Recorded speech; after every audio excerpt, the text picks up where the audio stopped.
sendiri itu didasarkan pada teorema Bayes ya. Apa namanya? Diambil dari seorang ahli yang menemukannya yang bernama Thomas Bayes ya. Sekitar tahun 1702 1761 ya. Jadi ini apa namanya? Formulanya. Jadi ini kita baca probabilitas X garis Y itu maksudnya probabilitas X dengan syarat Y atau probabilitas X jika Y-nya diketahui itu sama dengan probabilitas Y dengan syarat X dikalikan dengan probabilitas X dibagi dengan probabilitas Y. Nah, naive Bayes sendiri itu adalah penyederhanaan dari metode Bayes. Sehingga ini disederhanakan seperti ini. Jadi probabilitas X dengan syarat Y diketahui atau apa? Atau mungkin bisa juga dengan probabilitas X untuk untuk Y gitu ya. Atau dengan syarat Y dulu lah, nanti kita coba ke soal. Itu sama dengan probabilitas Y dengan syarat X diketahui dikalikan dengan apa namanya? Probabilitas X ya, itu dasarnya dulu. Konsep dasarnya dulu. Kita tahu X dan Y ini adalah sebuah entitas ya, atau sebuah himpunan. Maka ini saya modifikasi untuk X-nya saya ganti C, Y-nya saya ganti A. Sehingga nanti adalah probabilitas C gitu ya, dengan syarat A-nya diketahui, sama dengan probabilitas A gitu ya, dengan syarat dengan syarat C diketahui dikalikan dengan probabilitas C gitu ya.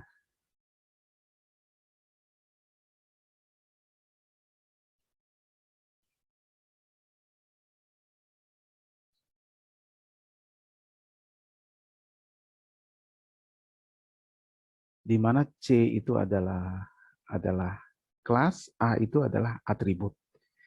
Jadi sekali lagi C itu adalah kelas, A itu adalah atribut. Ya, mungkin biar lebih aplikatif, kita coba misalnya menggunakan studi kasus ya. Jadi ada satu tabel seperti ini. Ini adalah tabel kredit ya. Dengan apa? Dengan atribut saving, aset, dan income. Targetnya atau kelasnya adalah resiko ya, resiko kredit. Ini nilainya ada good, ada bad ya. Kemudian atributnya ada saving, aset, income 3.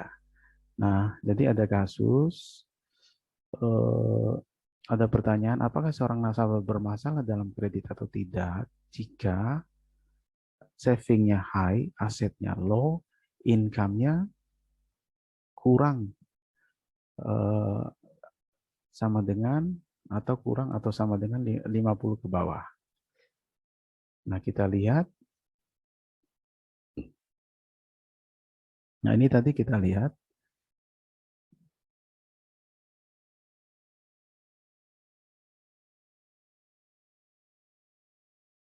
Jadi C, jadi apa namanya ini ya, C-nya ini kan ada C1, ada C2 ya. C1 ini good, C2-nya adalah bad ya, gitu ya. Jadi nanti kita menggunakan ini, nanti akhirnya nanti kita akan menggunakan yang ini. PC dengan syarat A sama dengan PA dengan syarat C dikalikan dengan PC. Nah, kita lihat di sini, dari data di sini, jumlah datanya itu adalah 8 ya. Jumlah datanya adalah 8. Kemudian jumlah data untuk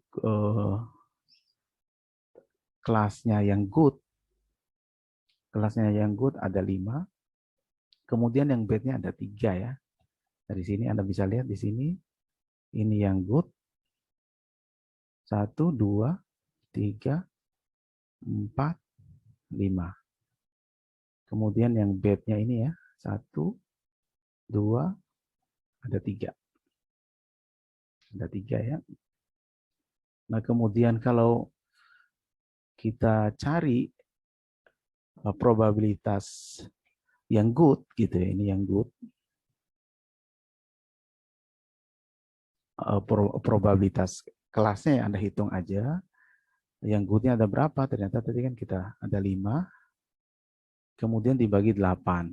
Itu hasilnya adalah 0,625. Kemudian kita cari lagi yang bad-nya.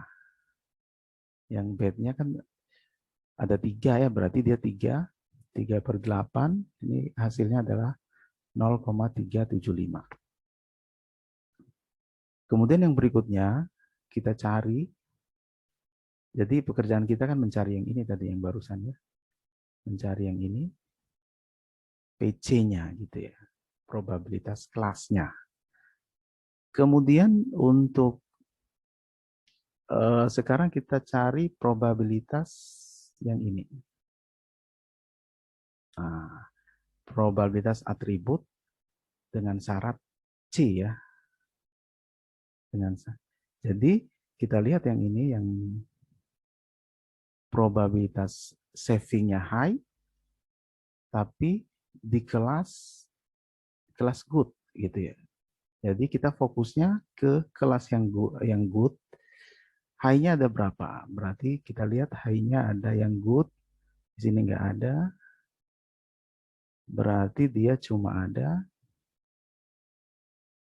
1, makanya di sini 1/5 ya. Itu hasilnya adalah 0,2. Kemudian selain kita cari yang yang di kelas good, berapa sih probabilitas dia juga kalau dia di kelas bad gitu ya, kelasnya bad. Maka kita cari di yang bad ini ada 1 dia. Ini ada 1, sehingga dia adalah 1/3. 3 dari mana? Karena kelas bad-nya cuma 3, berarti dia hasilnya adalah 0,33.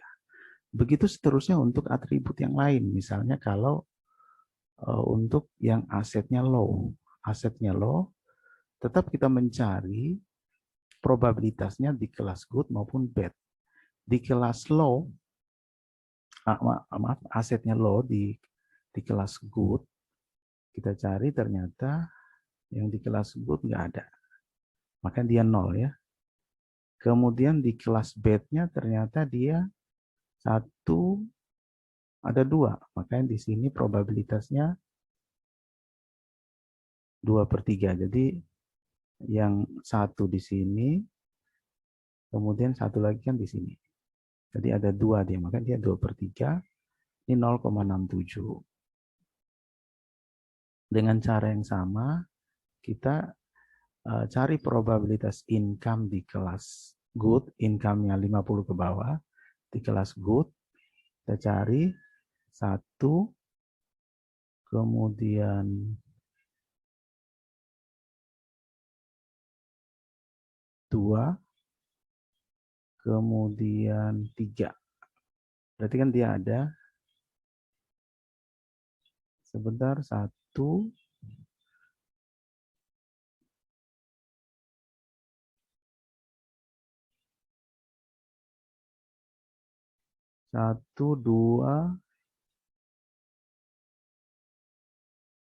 Ini maaf, yang 50 ke bawah ya. Ini saya salah. Jadi harusnya ini salah ya, maaf salah. 50 ke bawah, 50 ke bawah. Berarti dia yang di kelas good 1, atau yang ini 1, kemudian 2, ada 2 ya, gitu ya. Maaf, 50 ini ya maksud saya, ada 2. Jadi sekali lagi yang 1, kemudian 2. Yang 50 ke bawah. Kemudian di kelas bednya itu ada berapa sih gitu ya. 50 ke bawah. Ini masuk 1, 2, 3. Berarti ada 3 ya. Makanya di sini 3/3 1. Jadi yang barusan adalah kita mencari ini. Nah, kemudian selanjutnya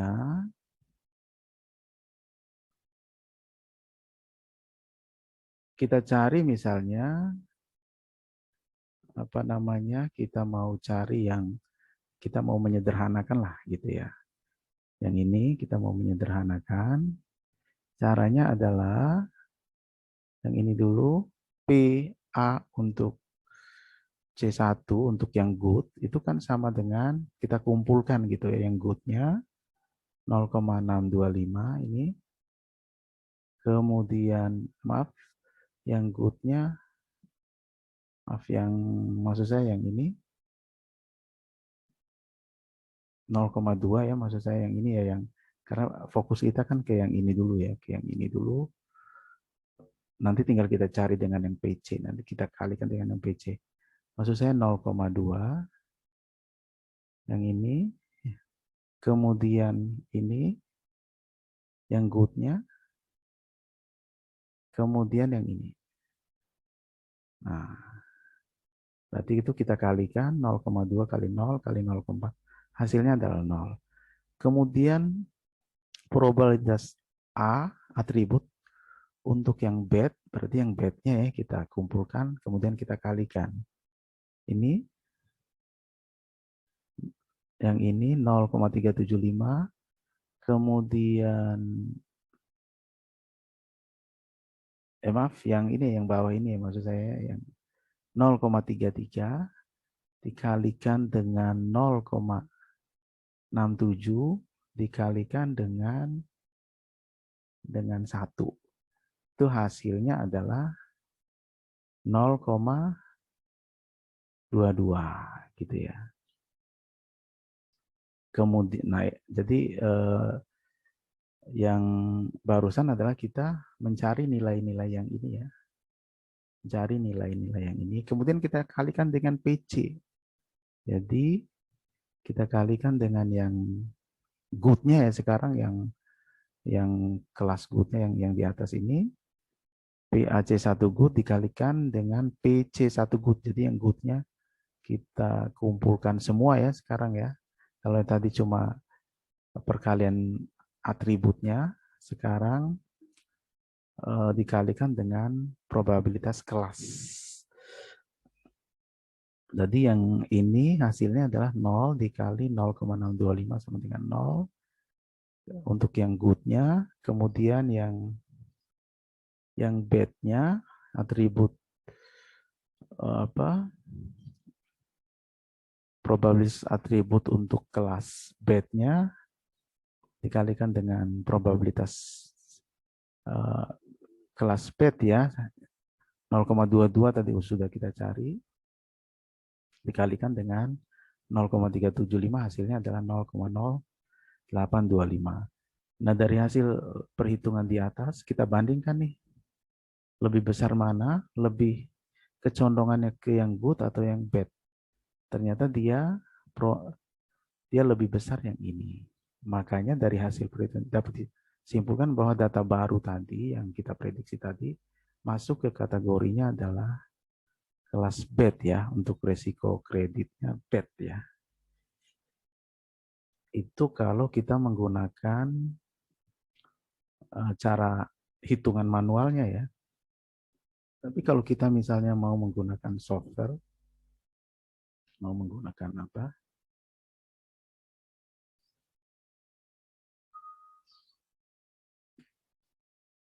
Software RapidMiner.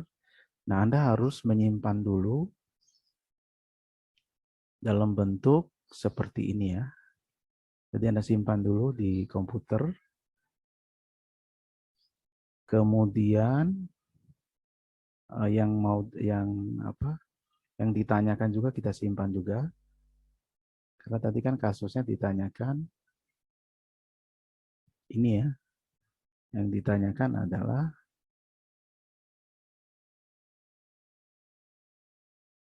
nah gitu ya. Ini kita simpan dalam format Excel ya. Dalam format Excel. Kemudian setelah kita simpan,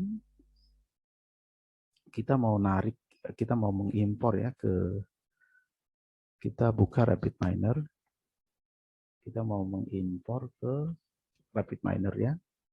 Jadi caranya adalah ini kita jalankan new prosesnya. Kemudian seperti biasa, ini kita pakai read Excel ya. Read Excel. Read Excel ini kita tarik ke sini.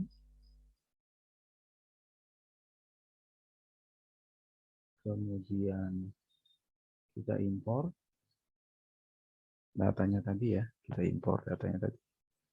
Dia adanya di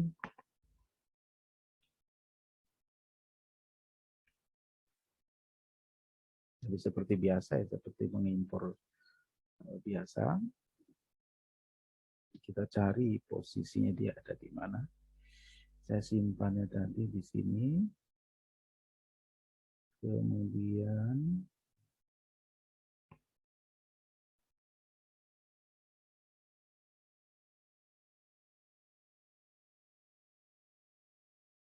mata kuliah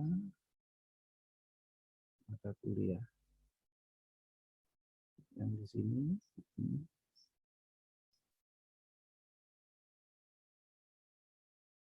Kemudian algoritma a priori. Maaf, naive bias. Naive bias.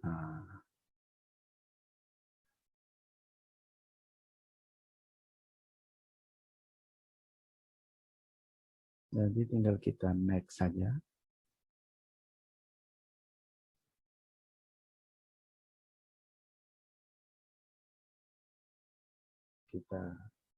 Tadi saya simpannya di sheet 3. Datanya kita next.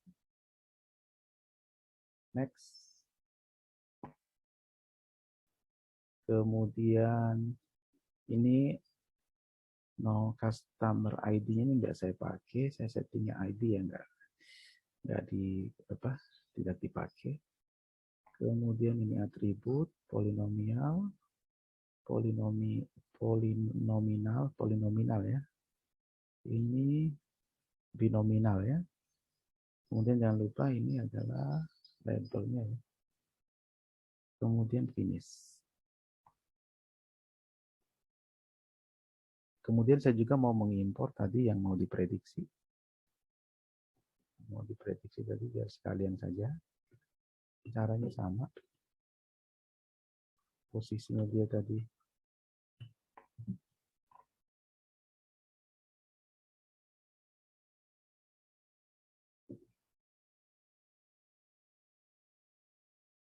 Pengajaran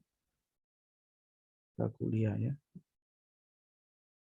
Kemudian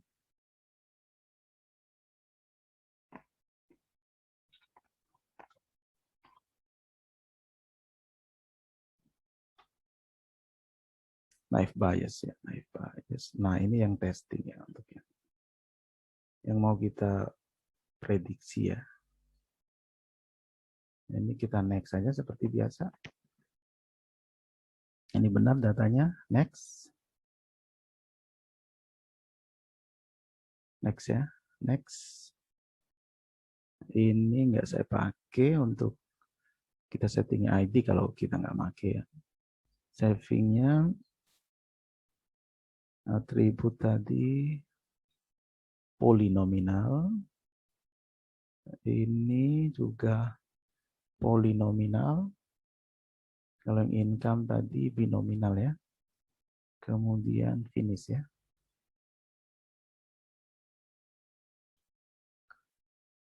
Kemudian kita menggunakan naive Bayes ya. Naive Bayes. Ini. Kemudian apply model karena mau diterapkan untuk mencari gitu.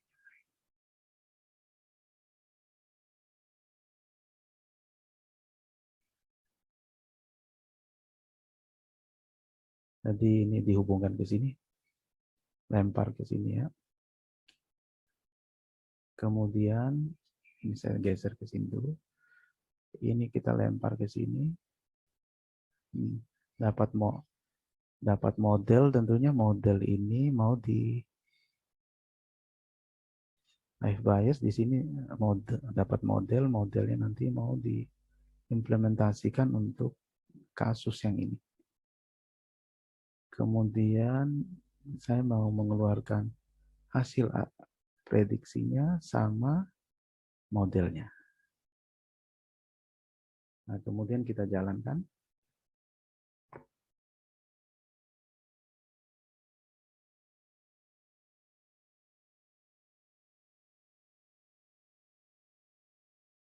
Nah, jadi kita lihat hasil prediksinya. Nah, ini hasil prediksinya sama ya. Jadi kasus tadi kelasnya masuk bad ya. Jadi yang di sini tadi hasil prediksi yang terakhir maksud saya. Jadi dia masuk kelas bad. Jadi sama dengan kita menggunakan rapid minor ya. Ini prediksinya bad juga. Kemudian kalau kita lihat untuk naive Bayes itu modelnya mana sih? Modelnya dia ada di sini. Jadi dia berbentuk tabel distribusi seperti ini gitu ya. Jadi dia berbentuk tabel distribusi seperti ini. Nah, untuk mengubah tabel distribusi ini ke pseudocode atau bahasa sehari-hari atau bahasa if then lah, nanti akan kita diskusikan lebih lanjut ya. Jadi hari ini target kita adalah menggunakan rapid naive Bayes secara manual, terus kita bandingkan dengan dengan menggunakan software rapid minor. Apakah hasilnya sama? Ternyata hasilnya adalah sama. Oke, itu saja pertemuan hari ini. Saya cukupkan sampai di sini saja. Mudah-mudahan ada manfaatnya. Saya akhiri. Assalamualaikum warahmatullahi wabarakatuh. Salam sejahtera untuk kita semua.